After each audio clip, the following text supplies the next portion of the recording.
Boa noite, bem-vindos a mais este Roda Viva, o mais tradicional programa de debates da TV brasileira. Estamos no ar em todo o país pela TV Cultura, pelas emissoras afiliadas, pelo nosso canal no YouTube e pela nossa página no Facebook. Nosso programa de hoje teremos um debate sobre um dos temas mais importantes para o futuro do Brasil, a educação. E para discutir esse assunto, convidamos Maurício Holanda, ex-secretária de Educação do Ceará e representante de Ciro Gomes, do PDT. Ana Maria Diniz, coordenadora de Educação do Programa de Governo de Geraldo Alckmin, do PSDB. Ricardo Paes e Barros, economista, engenheiro e representante de Marina Silva, da Rede.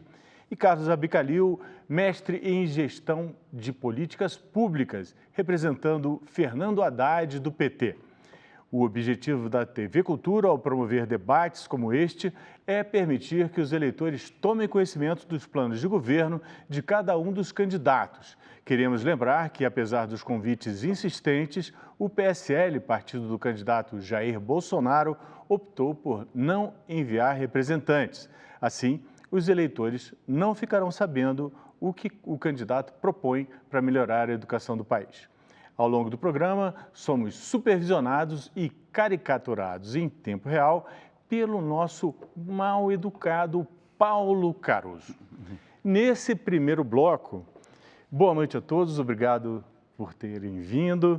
Nesse primeiro bloco, a gente vai pedir que cada um dos representantes dos candidatos que estão aí nas primeiras colocações das pesquisas de opinião, que façam uma breve introdução do que os candidatos e os partidos pretendem para resolver os problemas da educação do país. No sorteio, começamos com Maurício Holanda, o ex-secretário de Educação do Ceará, representando o PDT. Uma boa noite, antes de mais nada, a todos que nos escutam, né, que certamente se interessam por essa questão que é fundamental para nós. Boa noite a você, Ricardo, parabenizo a TV Cultura pela iniciativa e boa noite aos meus importantes, prestigiosos interlocutores, Ana Maria, deputado Abicalil, professor Ricardo, né? Vou, então, tentar ser muito concreto. Me dá um bônus aí desses meus boa noites, tá? Sim. Então, é o seguinte, 10 segundos a mais. Concretamente, né, falando do que é objetivo. Educação infantil, creche para escola. O Brasil precisa cumprir a Constituição e garantir acesso universal à pré-escola para crianças de 4 a 5 anos. Precisa se empenhar para ampliar a oferta de creche para pelo menos 50% da população, para cumprir também uma lei brasileira, que é o Plano Nacional de Educação. Tá? Mas o ideal é que a gente vá além disso, e é possível. Agora, com um detalhe muito importante. É muito importante que haja, tanto quanto possível, creche de tempo integral para atender, sobretudo, os filhos das mães que são chefes de domicílio e cuja família depende exclusivamente da renda dessa mãe trabalhadora. Tá? Em relação ao ensino fundamental, principalmente o ensino fundamental 1, esse é um nível em que praticamente todas as crianças de 6 a 10 anos no Brasil estão frequentando uma escola, mas, infelizmente, não estão aprendendo, uma parte delas, sequer a ler. Então, nós temos que garantir a primeira condição para aprender qualquer outra coisa, que é aprender a ler e escrever bem. O Ceará fez isso e é possível fazer isso no Brasil inteiro. Tá? Com relação ao Fundamental 2, que é a população de 11 a 14 anos, a gente entende que essa população precisa, mais do que ninguém, de tempo integral. É nessa idade que se deixa de ser criança para ser adolescente, para ser jovem, e é nessa idade que a gente chega junto dos meninos para que eles estejam bem acompanhados. E o ensino médio, que é o grande desafio, o grande problema do Brasil, precisa seguir a trilha da oferta de oportunidades reais, decentes, para os nossos jovens. Ensino médio com perspectiva de educação profissional, ensino médio com cultura, ensino médio com possibilidades reais de entrar na universidade. Muito bom, muito obrigado por respeitar rigorosamente o tempo. Agora, vamos passar por Carlos Abicalil, representando o PT. Boa noite, Lessa. Boa noite a você, telespectador, telespectadora, meus colegas de bancada nesse debate. É uma alegria poder, através da TV pública, da TV Cultura, participar de um debate de tamanha envergadura e importância para o povo brasileiro. Boa noite também ao presidente Lula, que estará seguramente assistindo esse nosso debate hoje com bastante vontade de superar o quadro que estamos vivendo hoje de crise institucional, política e econômica. A proposta que apresentamos é fundamentalmente uma proposta de afirmar a educação como um direito humano fundamental e, portanto, universal também. E, nesse sentido, não segregamos ou opomos educação superior, educação profissional e educação básica no sentido de promover políticas públicas universalizantes.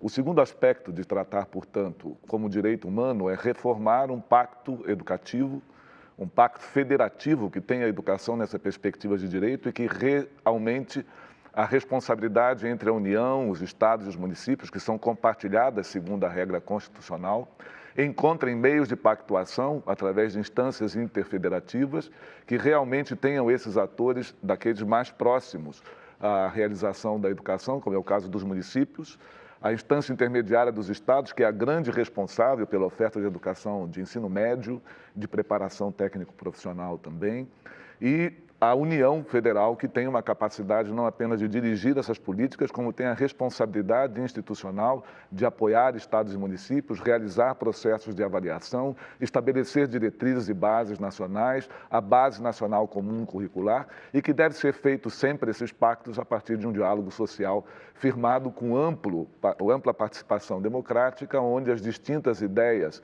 propostas pedagógicas e afirmações de inovações possam estar num debate amplo, franco, aberto, sincero, diante do conjunto da sociedade.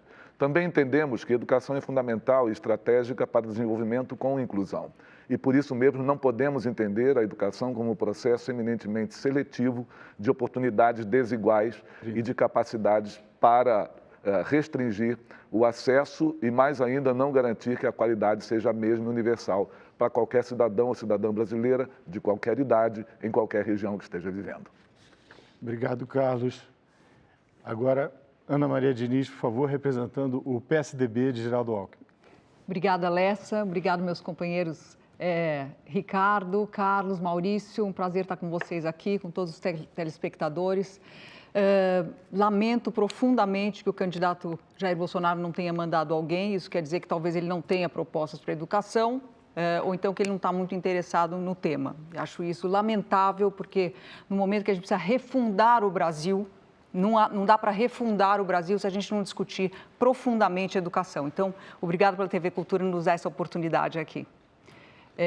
Nós também damos um foco muito importante para a primeira infância. O programa do Geraldo, realmente, ele quer pegar esse programa no colo, quer inclusive colocar o programa de primeira infância diretamente ligado à presidência da República, para que ele possa promover a integração das áreas de saúde, assistência social e educação na primeira infância, um atendimento completo para essas crianças. Oferecer creche para as crianças nessa fase também. A gente sabe que, além de creche, tem outros tipos de atendimento. Por exemplo, a formação dos profissionais de primeira infância é fundamental para que eles tenham um bom atendimento das crianças nessa faixa etária. Então, a gente terá um foco muito grande nisso. Além disso, a alfabetização, como foi citado já aqui por alguns colegas, é muito importante. A alfabetização no Brasil está péssima. A gente tem 50% das crianças que não sabem ler e escrever na idade certa, que é até no máximo os 8 anos, e a gente precisa fazer com que isso aconteça rapidamente. Não tem muita fórmula mágica, dá para fazer, já sabemos como fazer e acho que é muito possível de fazer isso. Além disso, eu acho que a gente precisa ter um ensino médio muito mais atrativo, um ensino médio que funcione e que o jovem tenha vontade de ficar na escola, né? A gente tem uma evasão enorme no ensino médio, também da ordem de praticamente 50%, e a gente tem que conseguir resgatar esse jovem, trazer ele de volta para a escola, mas uma escola que tem um significado para ele. Eu acho que com a reforma que a gente tem hoje e com um ensino médio integral, que é uma coisa que está dando certo em alguns estados, inclusive em São Paulo, mas também em Pernambuco, no Ceará e em outros estados, a gente acha que isso é uma saída muito interessante, o integral e o ensino profissionalizante, né? E para completar, eu acho que um foco muito grande nos professores, na formação de professores, no redesenho do currículo de formação desses professores, precisam ser formados de uma forma muito mais pragmática, voltada para saber dar aula, saber entender o que acontece na sala de aula. Então, isso será fundamental. Obrigado, Ana. Ricardo. Bom, boa noite a todos. Boa noite, Ana. Boa noite, Carlos. Boa noite, Maurício, Ricardo. Obrigado pelo convite. É uma oportunidade incrível poder debater essa noite hoje com vocês um problema tão importante quanto o da educação. Eu acho que o Maurício, o Carlos e a Ana eles falaram bastante sobre o que fazer, né? E acho que o Maurício fez uma lista bastante exaustiva aqui, a Ana eu acho que completou bastante, sobre várias coisas que estão no Plano Nacional de Educação e o projeto da rede é cumprir tudo que está no Plano Nacional de Educação, de preferência antes do tempo. Mas eu queria, talvez, nesse início aqui, falar um pouco menos do que vamos fazer e falar um pouco mais de por que vamos fazer e como vamos fazer.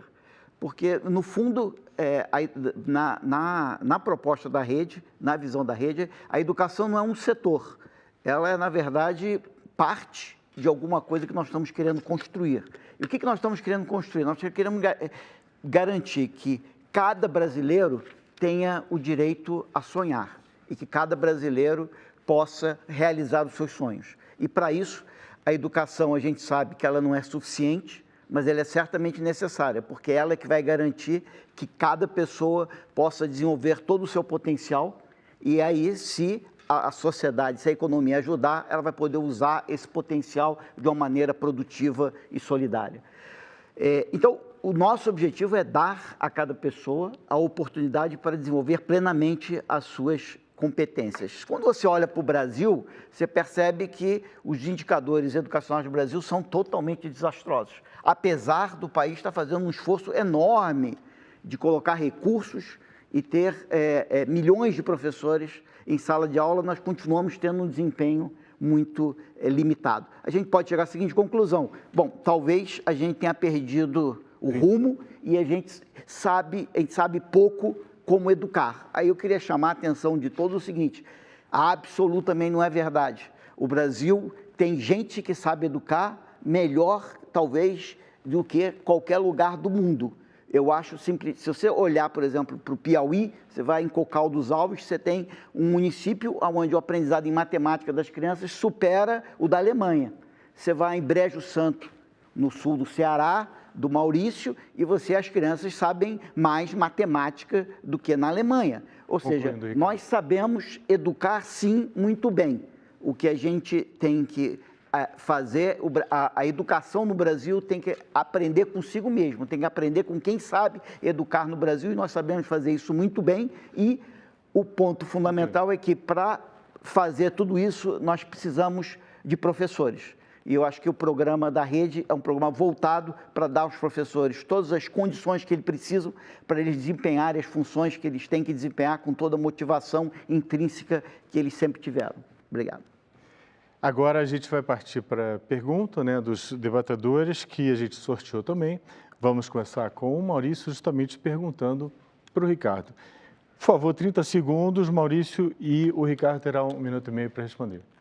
Meu caro professor Ricardo, o que eu gostaria de ouvir é exatamente assim, acho perfeito o que você falou em termos de princípios, mas em termos concretos, quais são os 2 ou 3 programas mais relevantes que a candidata Marina tem em mente?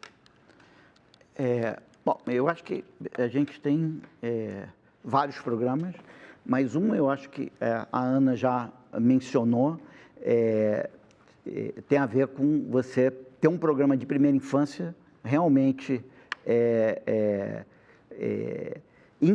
intersetorial, muito bem conectado, se apoiando no Criança Feliz, que hoje já está operando no Brasil, com a expansão nas creches, como você colocou, dando prioridade para as mães que trabalham, para as mães em famílias mais vulneráveis, que mais precisam das creches. Então, acho que a gente tem que ter um programa muito poderoso de primeira infância. Eu acho que essa é a primeira questão fundamental, porque qualquer investimento em primeira infância vai ter um retorno muito maior para a sociedade brasileira. Mas a gente acredita que você precisa, no Brasil, modificar a gestão educacional. Nós temos muitos recursos em educação e o nosso resultado não é compatível com o volume de recursos que a gente tem. Então, eu acho que nós temos que mudar a governança do sistema educacional brasileiro, principalmente tornando o Ministério da Educação, ele de cabeça para baixo. E eu acho que o pessoal do Ceará entende muito bem isso. Quer dizer, em vez do Ministério da Educação estar dizendo para os municípios o que fazer, o Ministério da Educação tem que aprender com os municípios o que fazer e, a partir daquilo que ele aprendeu com uns municípios, ensinar outros municípios. Então, acho que um dos grandes problemas, um dos grandes programas da rede seria um programa de você difundir as melhores práticas, ou seja, ensinar para quem está fazendo mal aquilo que quem está sabendo fazer bem está fazendo.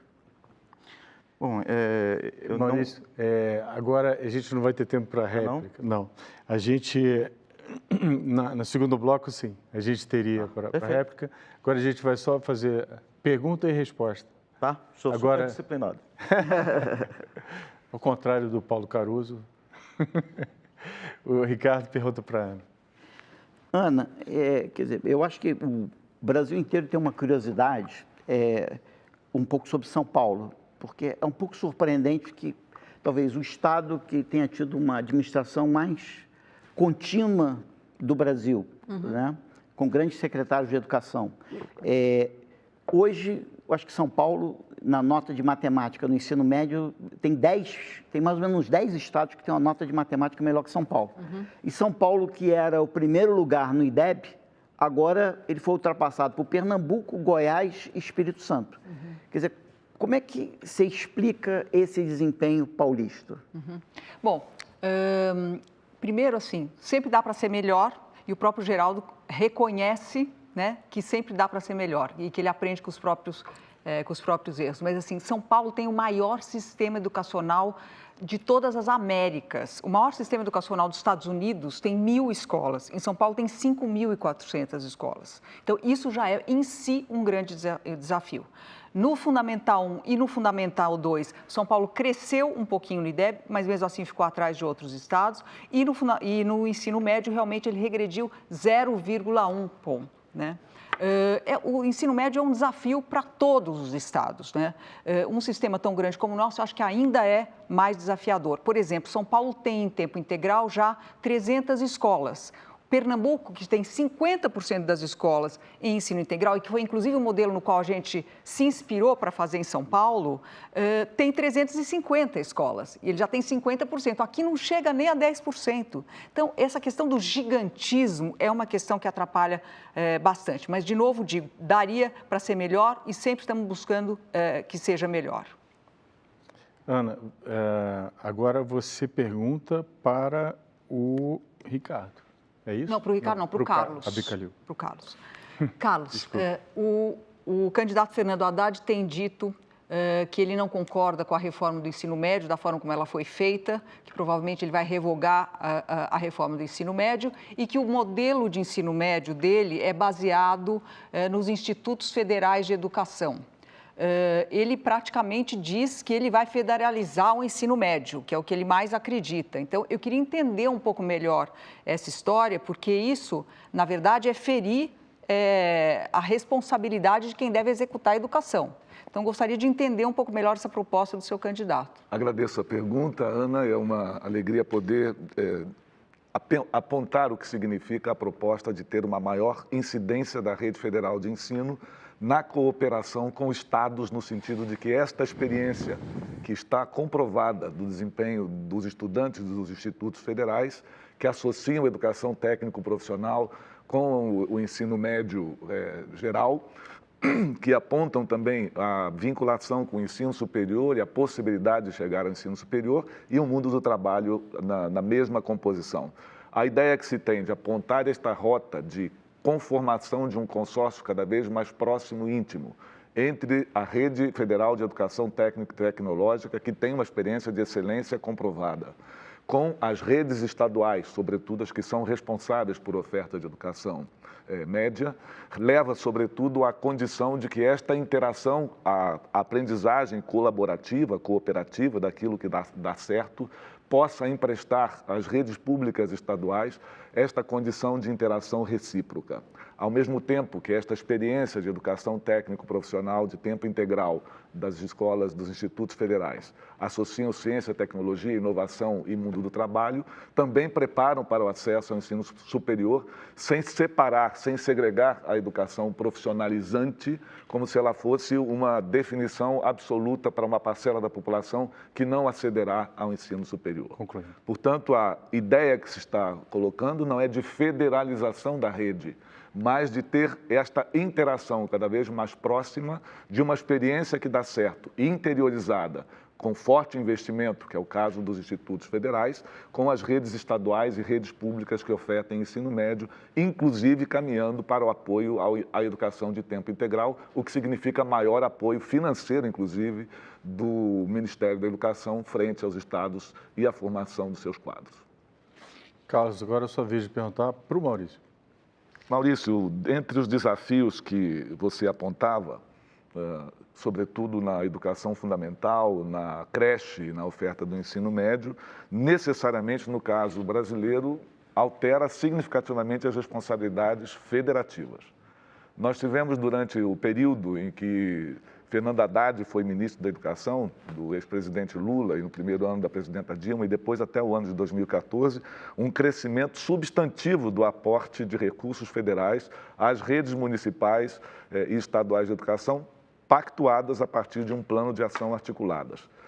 Como você compreende que essa experiência que foi executada durante esse período, com forte apoio federal, possa prosseguir para garantir os desafios apontados pelo programa do PDT? Olha, primeira coisa, Carlos, grato também porque você me dá a oportunidade de falar uma coisa que é uma convicção do programa do PDT. O governo federal responde por 0,5% da matrícula de educação pública no país. Então, é fundamental que ele entenda que cabe a ele apoiar quem faz, respeitar quem faz, né? Bom, não resta dúvida de que foi de extrema relevância o PAR e a sistemática de financiamento que o governo federal executou nos quase 10 anos de dois mandatos do Lula e dois anos da Dilma. Mas o que eu queria dizer é o seguinte: eu, na época, secretário de Educação, vocês lá no MEC, vocês conhecem muito bem a minha reclamação. O MEC precisa deixar de ter um modelo único para o Brasil todo. Assim, ou vocês entram aqui no meu desenho, ou não tem grana para vocês, sabe? É preciso que haja mais liberdade, mais criatividade para cada município, para cada estado, dizer como quer fazer as coisas, tá? Eu tenho certeza que será muito mais rico, será muito mais pleno de variedade de soluções se o apoio do MEC se colocar dessa forma. Então, vamos desfederalizar a mente dos operadores da política educacional do nível nacional. Obrigado. Vamos agora para um rápido intervalo, mas antes queremos lembrar que poderíamos ter aqui um quinto participante para discutir aqui a educação, mas o partido do candidato Jair Bolsonaro não enviou representante, apesar dos convites que fizemos. O objetivo nosso aqui da TV Cultura, promover debates como esse e permitir que os eleitores tomem conhecimento dos planos de governo de cada um dos candidatos. A gente volta em instantes com um debate sobre educação. Só um instante.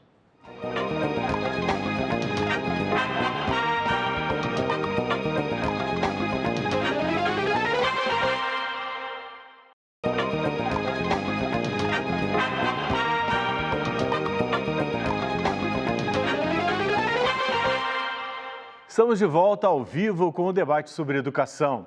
Neste bloco, os representantes de cada partido vão questionar o outro representante de sua escolha e com o assunto que ele decidir, ele escolher.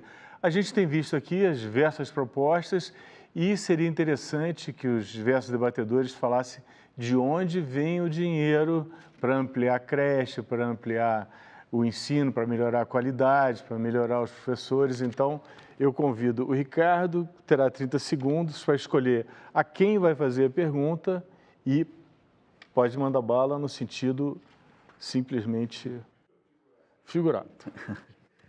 Bom, obrigado. Eu vou fazer uma pergunta para o Carlos. Carlos, eu acho que todo país do mundo, né, minimamente civilizado, ele tem um programa de crédito educativo, né, principalmente para a educação superior, né? O Brasil não é exceção, o Brasil tem o FIES. Você acha que não necessariamente o programa de crédito educativo pode estar bem desenhado? Então, a pergunta que eu te faço é, num próximo governo do PT, vocês acreditam que o FIES, com o desenho atual, feito pelo PT, é bom? Ou vocês pretendem modificar o desenho do financiamento da educação superior no Brasil? E como que vocês, se vocês precisam mudar esse desenho, como é que vocês pretendem mudar esse desenho? Bom, em primeiro lugar, o FIES é uma ferramenta muito importante num cenário em que mais da metade das matrículas de ensino superior estão em instituições privadas, que é o caso brasileiro. E, nesse sentido, evidentemente, o acesso dos mais pobres à educação superior necessariamente aporta essa demanda ao orçamento público no sentido de que tenha uma resposta. Ter conquistado o FIES sem fiador foi um passo importante associado a outras políticas de oferta de bolsa que não são financiamento, como é o caso, por exemplo, do ProUni, que favorece, com isenção e imunidade fiscal de instituições de ensino superior, o acesso de estudantes de renda mais baixa. E, evidentemente, por critérios de seleção que são critérios universais, como é o caso do acesso pelo SISU. Um outro aperfeiçoamento do FIES seguramente vai nos levar a discutir de que maneira o aporte orçamentário da União deve entrar como garantidor dessa dívida. Também é importante assinalar que entre as conquistas do novo FIES estiveram a garantia de que professores formados em rede privada com acesso do financiamento e profissionais da saúde formados pela rede privada com acesso ao financiamento, se dedicam a instituições públicas, têm abatimento do crédito que contraíram, que na verdade era uma dívida para ressarcimento desses recursos à União. Evidentemente que dar o passo seguinte para cumprir as metas do Plano Nacional de Educação, seguramente deve ter um aporte ainda superior a essas condições de acesso, uma vez que os investimentos públicos não assegurarão a demanda crescente de 2 milhões de alunos que todos os anos se apresentam no Enem para qualificação no sistema de acesso ao ensino superior. Sua réplica. Não, quer dizer, eu acho que a gente concorda plenamente de que o Brasil precisa de um programa de crédito educativo para a educação superior. É a única maneira da gente, uma das maneiras da gente democratizar o acesso à educação superior. Só tem quem acha que o FIES tem problemas de desenho muito graves, principalmente pelo preço com que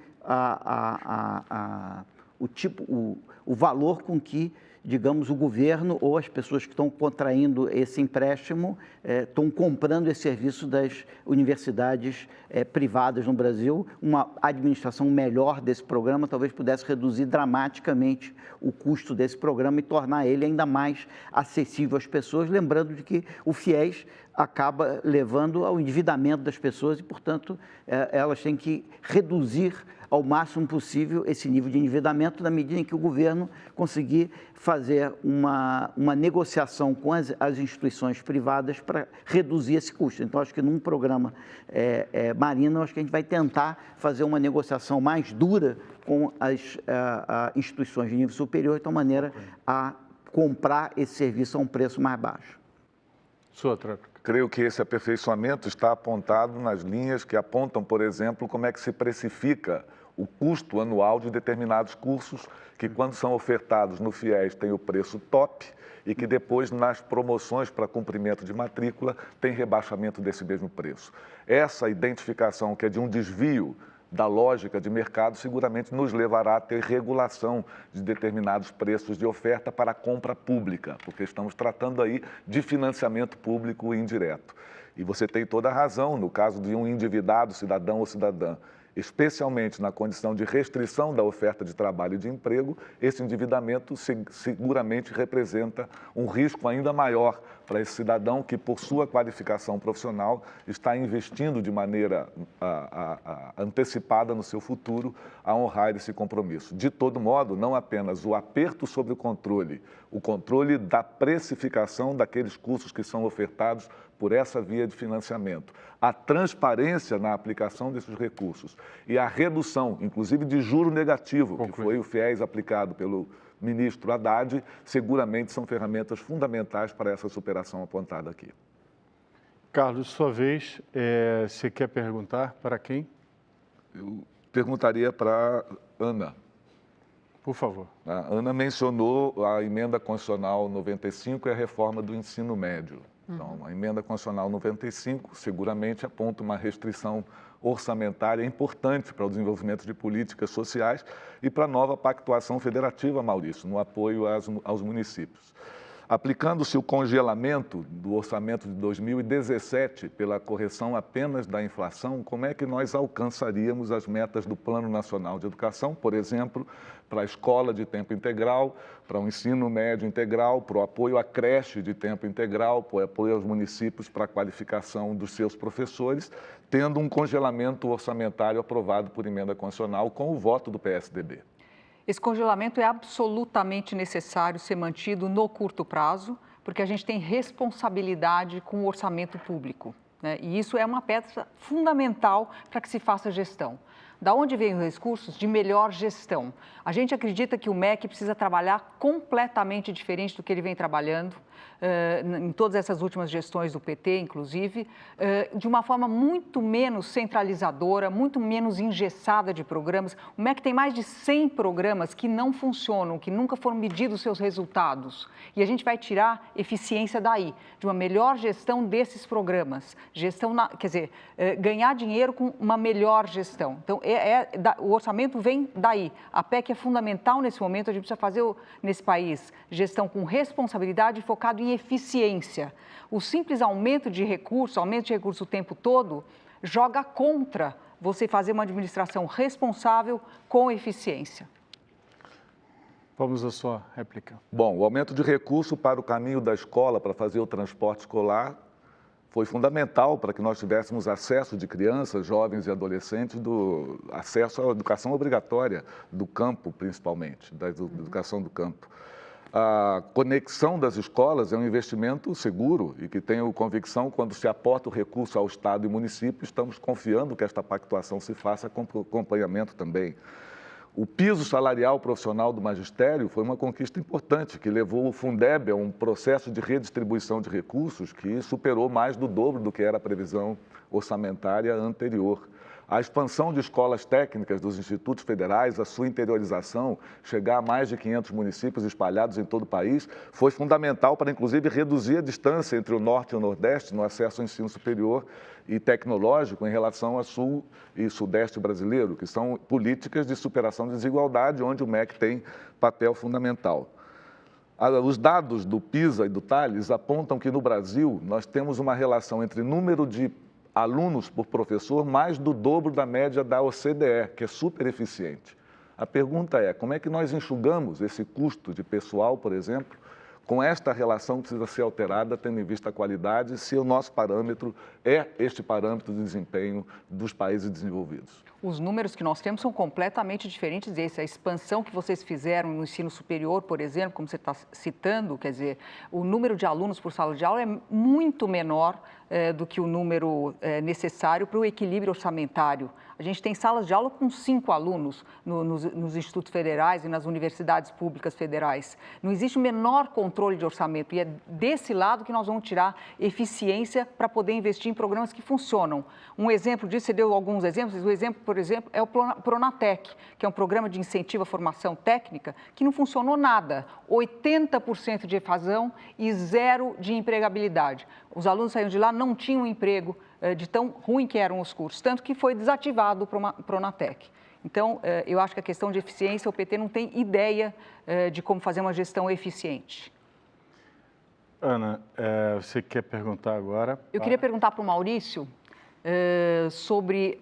Sobral é realmente um exemplo para o Brasil em termos de alfabetização, que dá certo.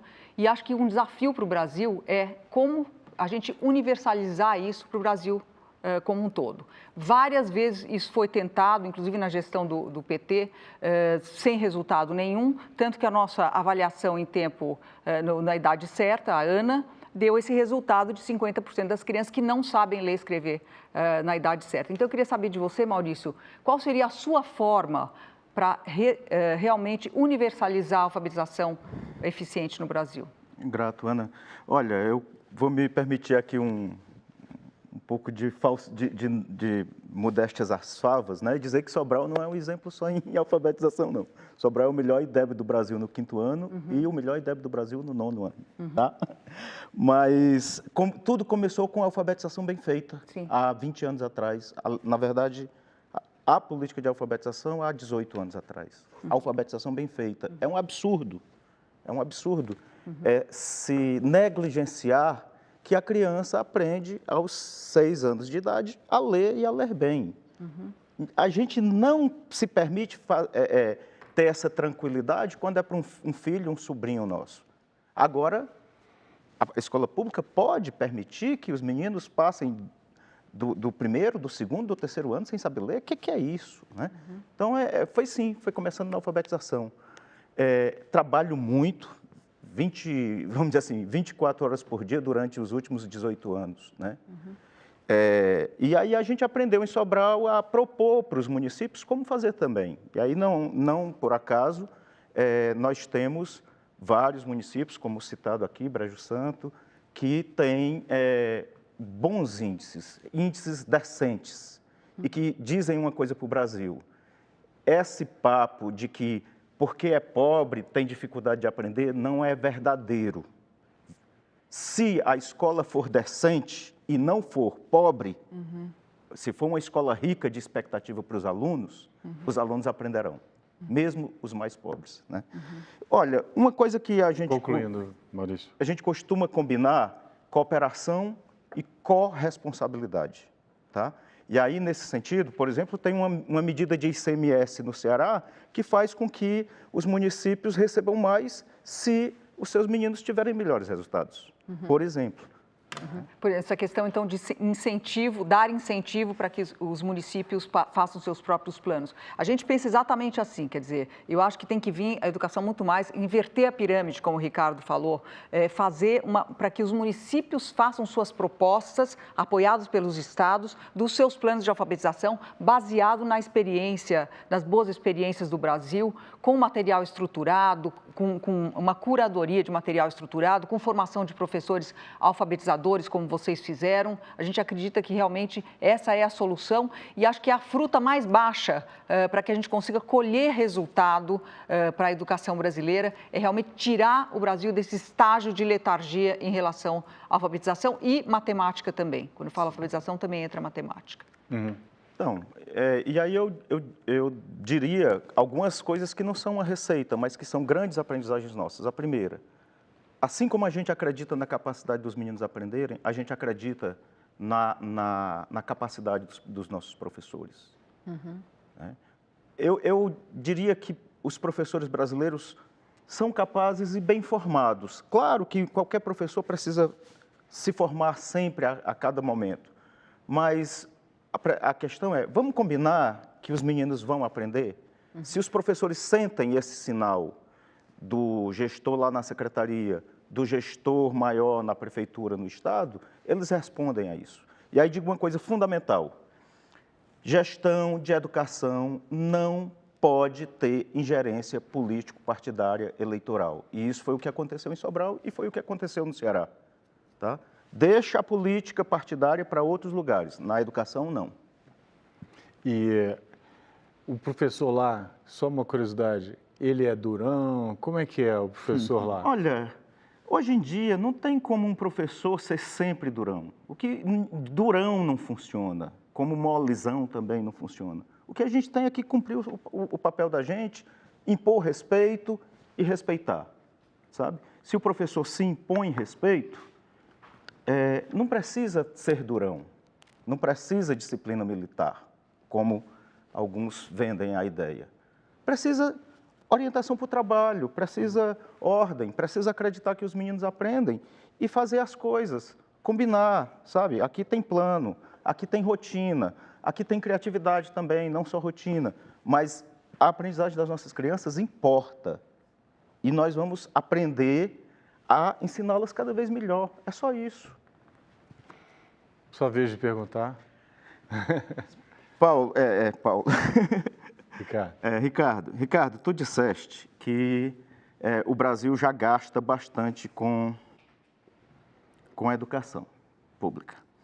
Eu vou me permitir, com a nossa familiaridade, te perguntar o seguinte: de onde você tirou essa conta? Porque o PIB, o Brasil gasta há muito pouco tempo, historicamente, passou a gastar a média de percentual de PIB da OCDE para a educação. Por favor, a França faz isso há décadas, há séculos talvez. A Inglaterra também. O Brasil começou agora. Então, dá para a gente dizer que o que a gente gasta é suficiente? Outro ponto. Algumas pessoas argumentam, em 10 anos o valor aluno brasileiro cresceu em termos reais 3 vezes. Verdade. Se a gente fizer a conta, pegar o pior ano e o melhor ano, cresceu 3 vezes. Mas não cresceu há 10 anos. Cresceu ao longo desses 10 anos, um pouquinho a cada vez. Sinceramente, eu acho que a gente ainda tem que gastar mais com a educação, mas como tu és um grande cidadão e um cara que sabe fazer conta como ninguém aqui, eu quero que tu me diga como é que tu a conta. Vamos lá, Ricardo. Então, Maurício, vamos aos números. Vamos. Quer dizer, eu acho que a gente tem que resgatar aquilo que a Ana colocou, tá certo? Nós precisamos, talvez a gente precise de gastar mais, tá certo? Talvez a gente precise gastar mais. Agora, eu vou te dizer, o Ceará, o seu estado, ele gasta menos do que muito estado brasileiro, incluindo São Paulo, né? E no Fundamental 1 está melhor do que São Paulo, talvez. Tá certo? Gasta menos per capita, inclusive. Ele está no Fundamental, está numa das melhores posições do Brasil. Né? Gasta menos per capita, inclusive. Gasta muito menos per capita. E você sabe, Sobral não é um município rico, gasta relativamente pouco e tem um desempenho melhor do Brasil. Então, vamos combinar que a relação entre gasto no Brasil, quem gasta mais no Brasil, não está nas melhores posições do Brasil, tá certo? Então, a gente tem que primeiro ver isso. Mas, qual é o número? O número os grandes líderes mundiais se encontraram em Incheon, na Coreia, em 2015, para dizer qual que seria o rumo da educação para os próximos 15 anos. Eles chegaram à conclusão de que os países chegaram a um acordo que eles tinham que gastar entre 4% e 6% do PIB, tá certo? Para estar dentro do padrão. O Brasil já gasta 6%. Então, o Brasil já gasta bastante. Você diz com toda a propriedade, gasta hoje, há 10 anos atrás não gastava, certo. Mas eu acho que talvez a gente precise gastar mais, porque a gente tem um déficit. Mas eu acho que mais importante que a gente gastar mais é que hoje a gente gasta mal. Então, eu estou com a Ana que antes da gente pedir mais para a sociedade brasileira, porque vamos lá, a gente gasta 6 com educação, mas a gente gasta 3 com saúde. Gente, se a gente quiser gastar mais ainda com educação, ok, é um esforço enorme da sociedade brasileira. Então, vamos primeiro, antes de gastar mais, vamos gastar melhor o que a gente já tem. E aí vamos pedir mais. E aí a sociedade brasileira vai dar mais. Mas num país onde os melhores resultados vêm do Piauí e do Ceará, onde o gasto per capita é muito abaixo da média brasileira, dizer que a média brasileira tem que aumentar não parece necessariamente ser a solução. Mas, evidentemente, que mais dinheiro bem gasto vai melhorar a educação brasileira. A questão é que simplesmente mais dinheiro não vai melhorar. E a gente pode melhorar sem aumentar o gasto, aumentando a eficiência. Era isso, em parte, o que eu queria ouvir de ti, assim, com certeza a gente pode fazer mais com o que já tem.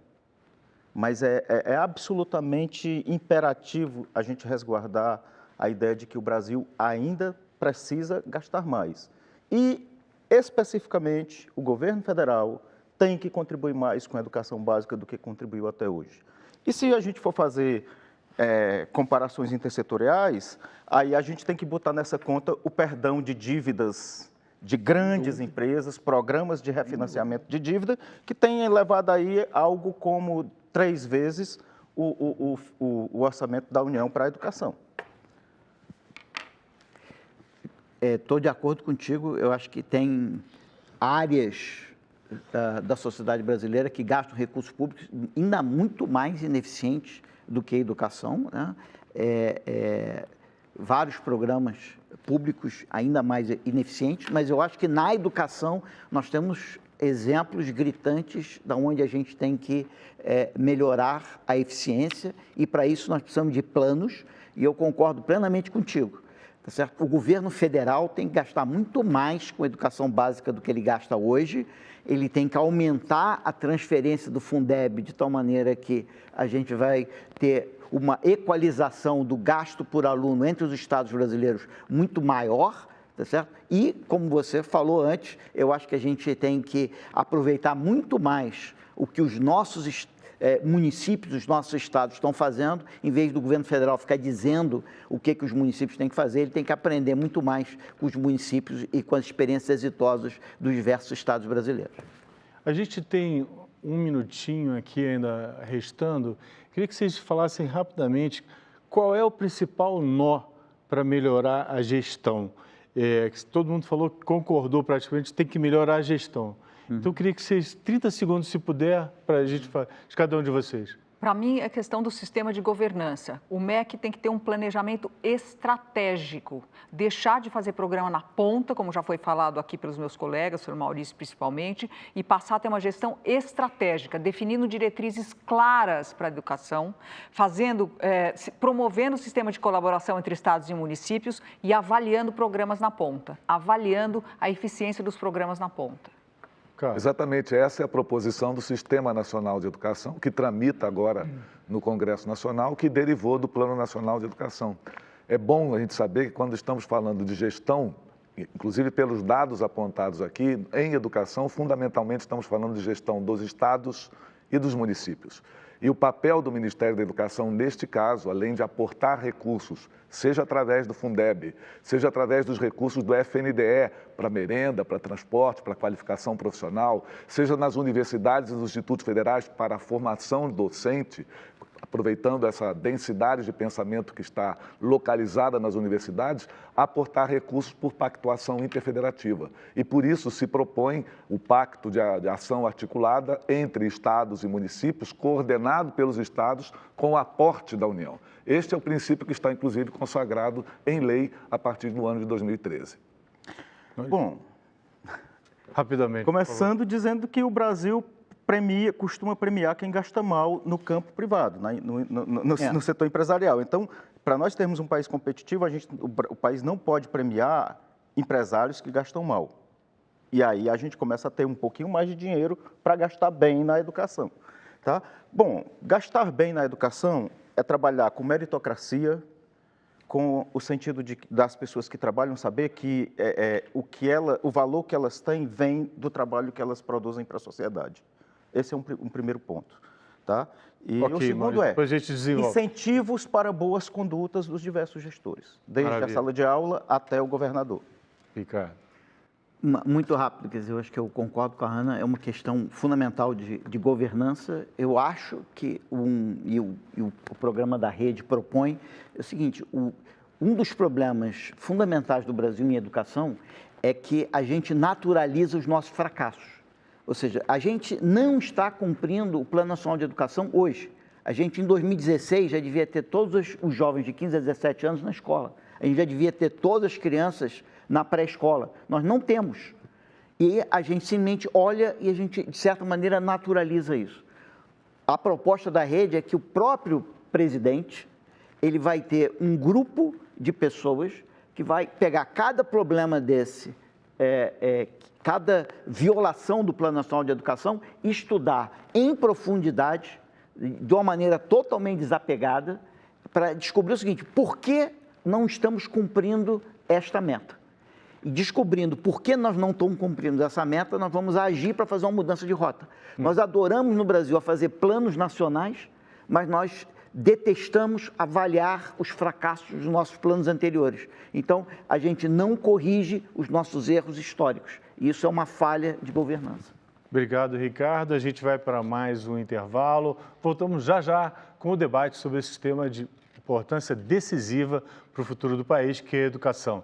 Contamos aqui com a participação de representantes de 4 partidos, mas um quinto, o PSL, optou por não enviar representantes.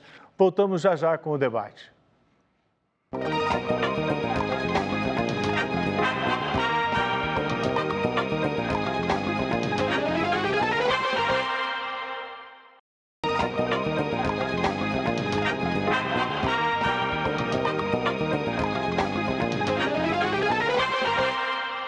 Estamos de volta ao vivo para o terceiro bloco de debate sobre os desafios da educação para o país.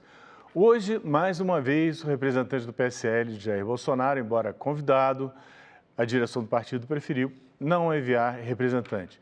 Nesse bloco, a gente vai discutir uma questão que vem sempre à tona, que é se o estudante que cursa as universidades públicas, ele deve pagar a mensalidade, se puder ou não.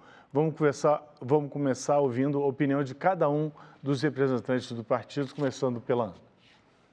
Bom, essa é uma questão bastante polêmica, né? Existe o direito à educação gratuita, a gente respeita isso, mas é uma coisa que acho que precisa começar a ser discutido com mais seriedade no Brasil. Nós, por exemplo, acreditamos que existem outros mecanismos complementares ao FIES que podem ser usados para você repagar a universidade pública. Por exemplo, o sistema australiano, no nosso programa, inclusive, está mencionado o sistema australiano, onde o formado numa universidade pública, depois de formado, de acordo com o patamar da sua renda, ele começa a pagar a universidade de acordo com a sua renda, levando um tempo bastante grande para realmente internalizar esse recurso. Isso é uma das formas de financiamento que a gente acredita que seja interessante. Mas eu acho que essa é uma discussão importante que precisa continuar na pauta para que a gente possa concluir como sociedade como evoluir nesse assunto. E tem uma distorção bastante grande que o Estado investe muito mais proporcionalmente na universidade do que no ensino básico. Como inverter? O Estado investe mais ou menos 65% dos seus recursos na educação superior, com 8 milhões de alunos, enquanto que ele investe só 35% dos seus recursos em 48 milhões de alunos na educação básica. Então, isso é uma distorção gigantesca que precisa ser corrigida e o nosso caminho, de novo, é olhar tudo na ponta, quer dizer, olhar a eficiência na ponta de cada uma das instituições públicas, quer dizer, ganhar eficiência em cada uma delas, aumentar a questão da vocação de cada instituição pública por região, para que elas façam mais sentido em termos de oferta de educação em cada região. Acho que dá para ganhar muita eficiência nessa gestão, trazendo cada vez mais recursos para a educação básica. Carlos. Bom, a primeira consideração é de que é um princípio constitucional, que a educação pública é gratuita. Portanto, as instituições públicas de qualquer instância da unidade federada, seja dos estados, do município ou da União, tem isso como meio constitucional. Portanto, a cobrança de mensalidade, no meu entendimento, seria uma violação constitucional, salvo que a Constituição fosse mudada. Em segundo lugar, não é verdadeiro que a principal fonte de financiamento da educação seja o orçamento da União. A principal fonte de financiamento da educação, eu estou falando de educação no seu conjunto, básica e superior, é provinda de orçamentos municipais e estaduais. E a União complementa esses recursos através de mecanismos de redistribuição, seja de programas como merenda escolar, livro didático, transporte escolar, formação profissional, seja no aporte, por exemplo, de distribuição do Fundeb para garantir uma menor desigualdade entre as capacidades estaduais e municipais para financiar a educação básica. Terceiro princípio importante. No Brasil, a pesquisa, sobretudo, está identificada com a universidade pública, diferentemente da Austrália, dos Estados Unidos ou da Europa. E é exatamente esse o maior custo do ensino superior hoje brasileiro.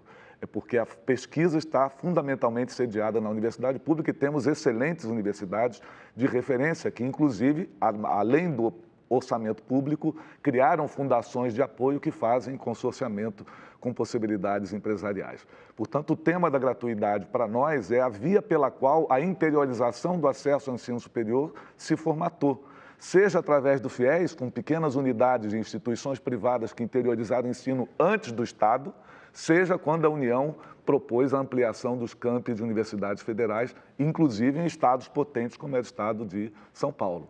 Esse é um mecanismo, portanto, de composição muito importante para o acesso ao ensino superior, é estratégico para o desenvolvimento nacional e para a própria soberania e é oferta de oportunidades ampliadas no patamar da graduação para demandas cada vez mais crescentes da população. Se não fosse isso, não era possível ter multiplicado em 23 vezes o acesso da população com renda até 2 salários mínimos ao ensino superior no Brasil. Obrigado, Carlos. Agora, Maurício. Então, não deve pagar. O estudante brasileiro não deve pagar a universidade pública. Por duas razões fundamentais. Uma, não é a contribuição dele como mensalidade que vai resolver a necessidade de financiamento, porque o que pesa no orçamento das universidades federais são coisas como pesquisa que ninguém mais faria nesse país, né? Temos universidades de excelência e pesquisadores heróicos, via de regra. Tá? Segunda coisa é que existe um segmento muito importante desse país, chamado classe média, que praticamente tem um dos poucos retornos que ele tem para tanto trabalho e tanta contribuição é ter uma universidade gratuita, sabe? Então, eu acho que não deve. Pessoalmente, eu acho que um crescimento moral da sociedade brasileira trará uma coisa no futuro, que é o seguinte: eu me formei na universidade X pública, eu estou ganhando bem e eu vou devolver voluntariamente, mas generosamente, àquela universidade que me formou, algo do que eu recebo para que ela possa melhorar serviços, dar bolsa para a permanência dos meninos mais pobres, alguma coisa assim. Mas não como uma abolição de um dos princípios constitucionais hoje que a gente precisa continuar respeitando. Só uma coisa, antes de passar para o Ricardo. Hoje em dia, eu acho que as universidades públicas nem têm esse mecanismo. Infelizmente. Se a pessoa quiser contribuir... Não pode. Não pode. Ricardo. Isso é uma ideia boa. Então, eu acho que o que a gente falou aqui é verdade. Na verdade, o Brasil gasta 6% do PIB com educação e 1 ponto percentual, na verdade, é educação superior. Então, na verdade, hoje no Brasil, ainda é 1 de cada 6 reais que vão para a educação superior pública. Se a gente cobrar as mensalidades, nós vamos arrecadar relativamente pouco para resolver o problema do financiamento da educação no Brasil. Então, hoje, se eu cobrar a universidade pública, eu não resolvo significativamente o financiamento da educação no Brasil. Então, é 1% para a universidade, para o ensino 1% superior? do PIB vai para o ensino superior no Brasil. E 5 vão para a educação básica. Você está incluindo União e Estados. União e Estado. União e Exato. Estado. União, E não é orçamento. União, Estado e município. Isso. Estou pegando todo mundo. Orçamento do MEC.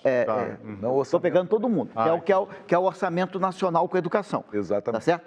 O Então, problema... a distorção não é tão absurda quanto... Quanto parece. Ela é Já foi. absurda. Ela é absurda em 2 sentidos. Ela é absurda em 3 sentidos, talvez. Primeiro, o programa da rede, ela não assume uma posição de que nós temos que cobrar a universidade. Eu acho que isso tem que ser uma coisa mais discutida com a sociedade antes da gente tomar essa medida, mesmo porque tem uma discussão da constitucionalidade disso, você precisar ter que mudar a Constituição. Bom, mas vamos pensar por que esse é um problema que tem que ser colocado na pauta. A primeira coisa é o seguinte, o Brasil, ele precisa... A gente acha que tem educação superior. Nós precisamos triplicar o nosso nível de educação superior para chegar no Chile. Triplicar. Aí... A produção científica. Não, o número de alunos formados na universidade brasileira. Ou seja, nós temos muito pouca gente na universidade para um país, um nível socioeconômico brasileiro. Se a gente for fazer isso, e nós estamos falando de triplicar o número de alunos, isso vai custar muito dinheiro. Então, nós vamos ter que repensar o financiamento. Segundo, todos os lugares do mundo estão repensando o financiamento. Não é só a Austrália que está fazendo um trabalho fantástico. Vários outros países, a própria Inglaterra, está mudando isso. Então, todo mundo está repensando. Um médico, ele ganha muito bem, obrigado. Logo, ele no futuro, ele pode facilmente repagar a universidade que ele foi. Então, a gente tem que repensar essa questão.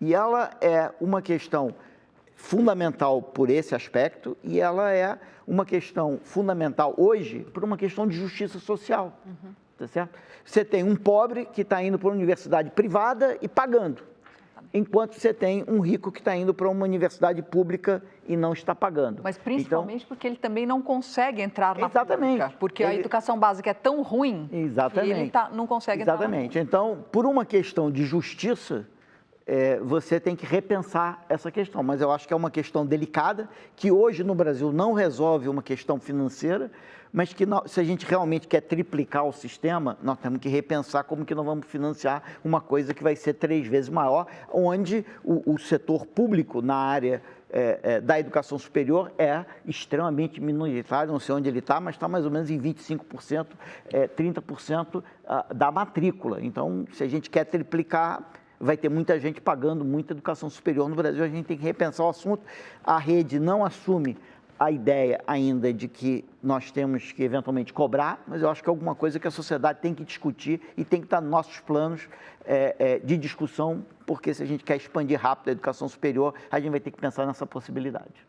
A gente tem claramente aqui 2 posições mais que pensam na questão da cobrança e 2 posições que não admitem, por enquanto, a questão da cobrança, não é isso? O PT não admite, embora no programa do PT tenha um aumento, a proposta de aumentar a verba para a educação em 10%, não é isso? Do PT não, do Plano Nacional de Educação que aponta.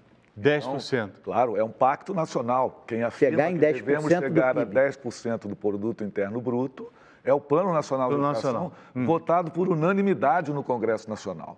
E eu acho que é um ator importante para nós entendermos. Depois de 4 anos de debate, onde avaliando de maneira qualificada, mais qualificada ou menos qualificada, os êxitos e os fracassos do período anterior, resolveu pactuar deste modo.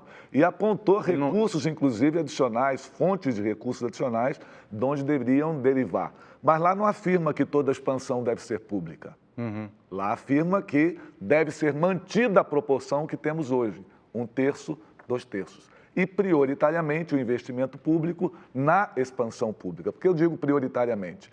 Porque seja pela via do FIES, do financiamento, seja pela via dos programas de bolsas em instituições privadas, esses programas também têm de se ampliar se nós queremos cumprir a meta do Plano Nacional de Educação. Portanto, o Partido dos Trabalhadores, nesse sentido, está respeitando a proposta aprovada, repito aqui, por unanimidade do Congresso Nacional, com o voto de todos os partidos que estão presentes. Agora, o que o Brasil gasta, você tem outra injustiça muito grande que o Brasil tem que considerar, que eu acho que a Ana estava colocando um pouco, é que se você pegar o gasto brasileiro por aluno, gasto público brasileiro por aluno na educação superior pública, como relativo à renda per capita brasileira, é um dos mais altos do mundo. Certo? Ou seja, quanto que o Brasil gasta por aluno? Da OCDE, né? O Brasil gasta por aluno na educação superior mais do que a renda per capita brasileira. Enquanto que quando você vai no ensino médio, ele é um dos piores países do mundo. Então, a gente investe muito pouco na educação pública média abaixo do mundo, o aluno pobre vai nessa educação média, não tem acesso à educação superior, que é pública, que gasta muito mais do que o resto do mundo. Então, o sistema é inacreditável. Ele foi criado para ser injusto. Ele foi criado para gerar desigualdade. Maurício, falar. Depois eu passo para você, por favor. Assim, é que, de fato, a gente tem que trazer uma discussão muito responsável para o país, que é as universidades públicas podem funcionar de maneira mais eficiente. Isso é fato. O nível as taxas de abandono, o tempo que um aluno leva para concluir... tamanho da turma. Os tamanhos das turmas são coisas que realmente podem ser corrigidas num diálogo, dialogando com a universidade e não desqualificando a universidade. E para isso a gente precisa... Agora, assim, é muito importante que a gente considere, sobretudo, que existe sim uma questão de justiça social, mas, mais uma vez, a gente coloca a questão da justiça social, vamos dizer assim, para a classe média ser generosa com os pobres, mas não coloca a questão da justiça social para os ricos brasileiros serem mais responsáveis e generosos com a nossa sociedade. Pelo amor de Deus, um pouco do que eles têm daria para fazer muito. Ana, a gente começa com você no próximo bloco, pode ser? Vamos para mais um rápido intervalo. O quarto e último bloco começa daqui a pouquinho. Voltaremos num átimo.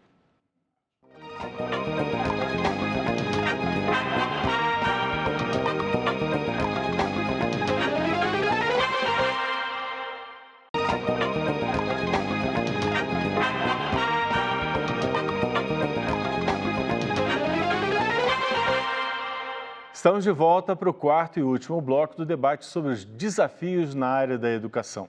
Vamos começar esse bloco com o Ricardo Paz de Barros comentando aqui como fazer para alavancar a qualidade de ensino do país e atrair mais professores para dar aula, para entrar na sala de aula.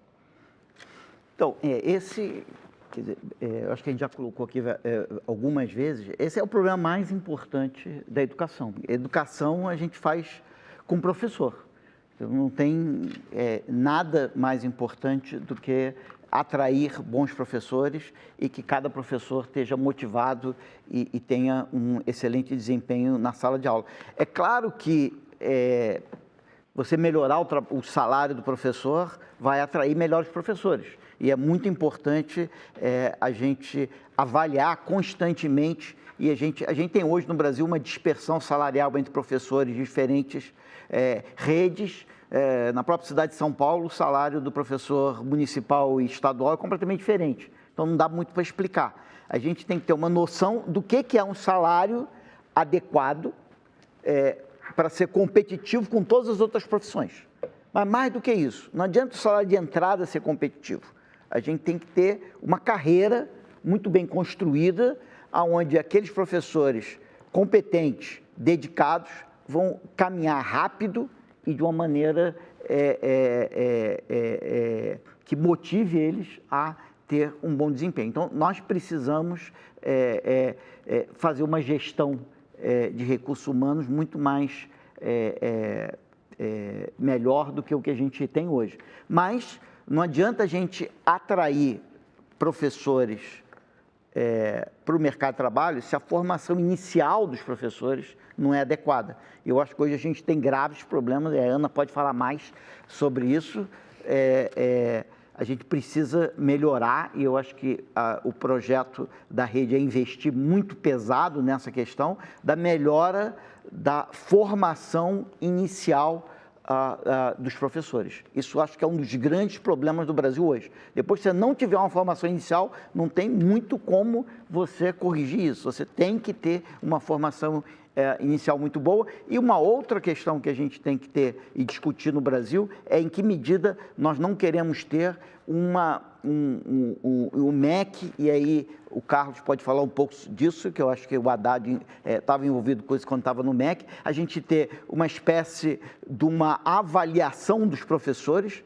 que uma vez, se eu tiver uma espécie de avaliação nacional para professores, os diferentes municípios que precisam contratar professores, eles podem usar essa avaliação nacional essa avaliação nacional pode ter vários componentes e cada município pode dar peso diferente para os diferentes componentes. Ninguém está dizendo que vai ser uma avaliação fixa e que vai dar uma nota X e você tem que escolher o professor em função dessa nota X. Essa avaliação tem vários componentes, mede várias competências e aí cada município, cada estado, dependendo dos seus interesses, pode ponderar isso da sua maneira e gerar, ter uma maneira de selecionar melhor os professores.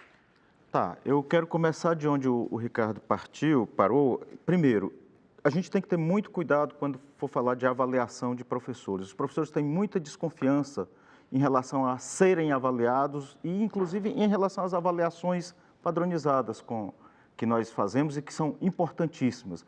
Mas a desconfiança deles merece ser escutada, sabe?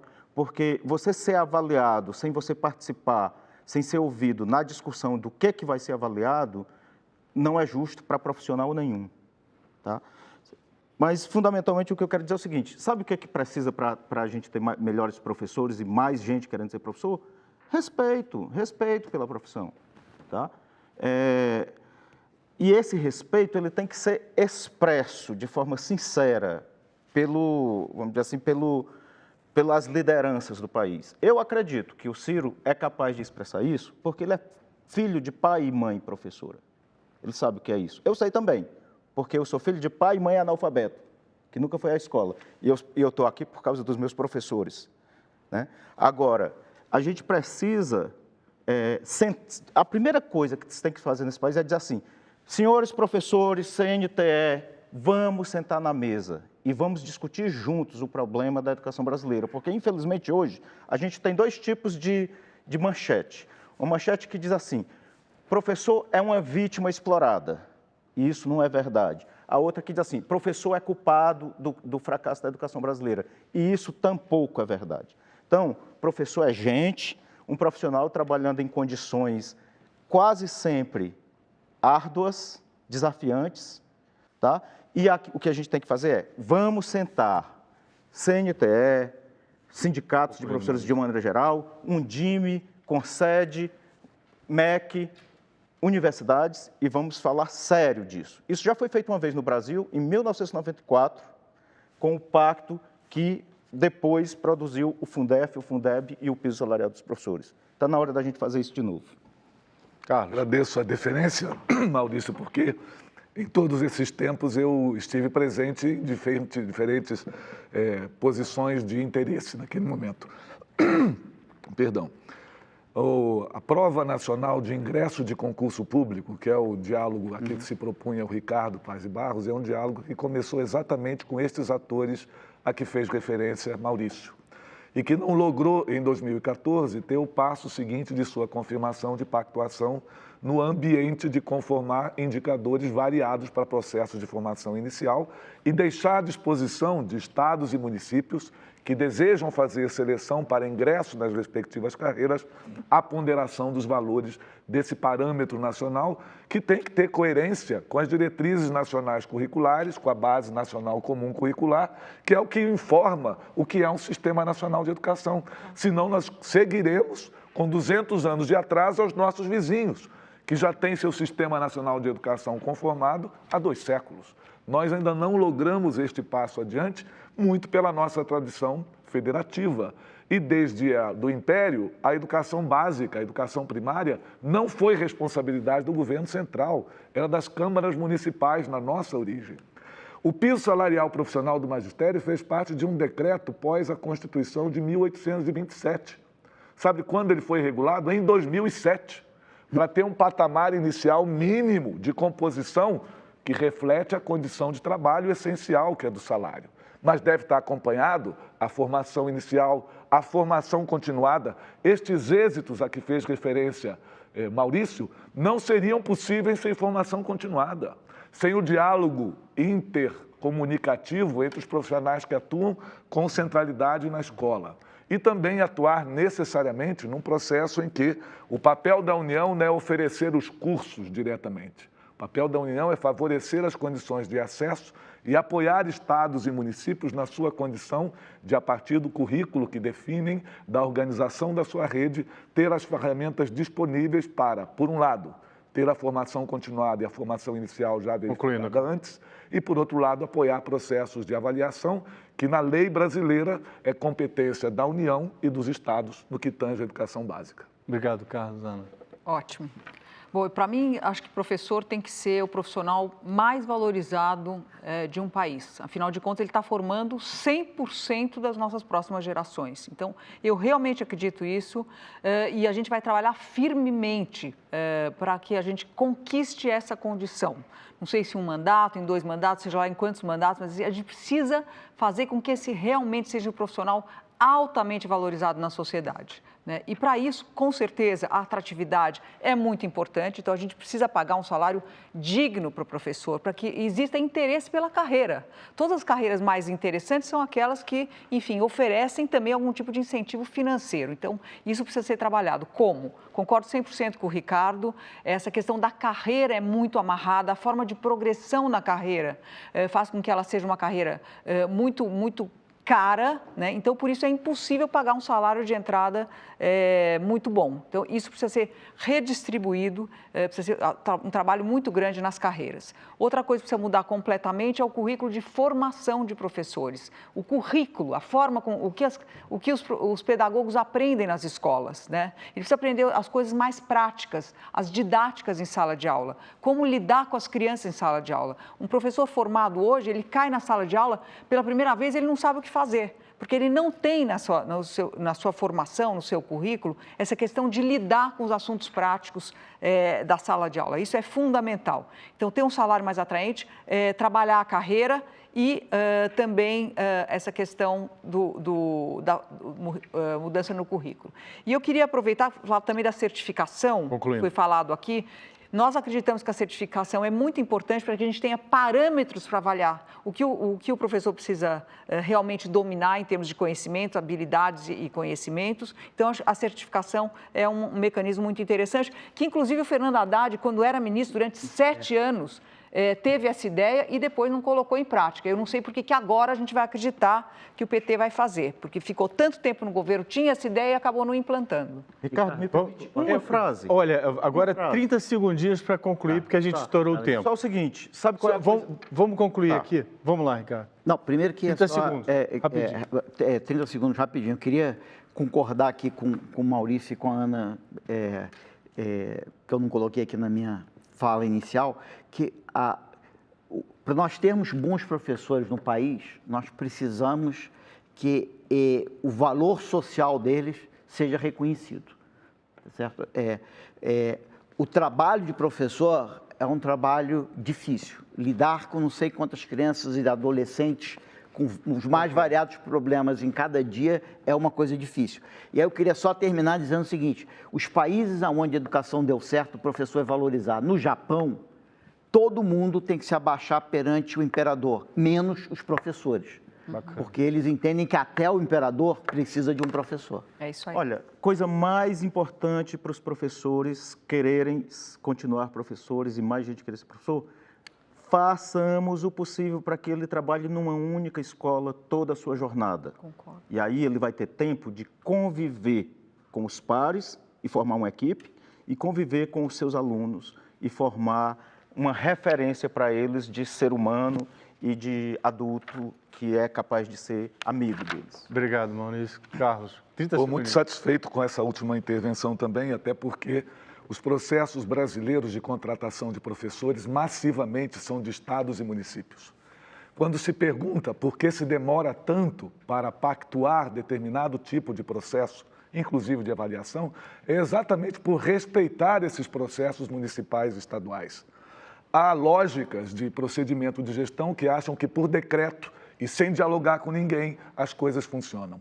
Todas as reformas historicamente aplicadas deste modelo não funcionaram, porque não tiveram a audiência necessária para que essa conformação fosse aderida, desejada, apaixonada daqueles atores que estão diretamente na educação básica do país.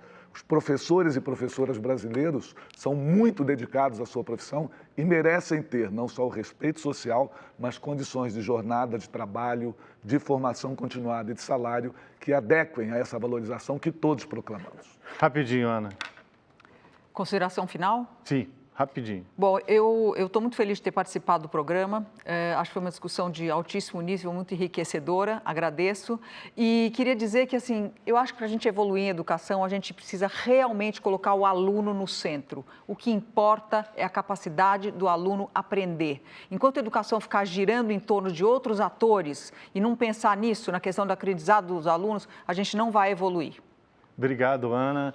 Infelizmente, nosso tempo acabou, o assunto é muito grande, demanda muito atenção. Agradecemos ao Maurício Holanda, à Ana Maria Diniz, ao Ricardo Paes e Barros e ao Ricardo Abicalil e também ao nosso mal educado cartunista Paulo Caruso. Agradeço também a você que nos acompanhou até agora e na próxima segunda-feira, a Roda Viva vai promover um debate entre os candidatos a vice-presidente dos 5 partidos mais situados, mais bem situados nas pesquisas. Hoje, como já registramos, não tivemos a participação do PSL, infelizmente, mas na próxima segunda-feira nós te aguardamos o representante do PSL e aguardamos também a você que nos acompanhou até agora. Até a semana que vem. Até segunda-feira. Até lá.